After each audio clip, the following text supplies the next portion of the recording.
وقالوا الحمد لله الذي أذهب عنا الحزن إن ربنا لغفور شكور الذي أحلنا دار المقامة من فضله لا يمسنا فيها نصب ولا يمسنا فيها لغوب وقالوا الحمد لله الذي أذهب عنا الحزن إن ربنا لغفور شكور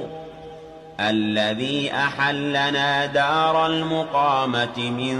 فضله لا يمسنا فيها نصب ولا يمسنا فيها لغوب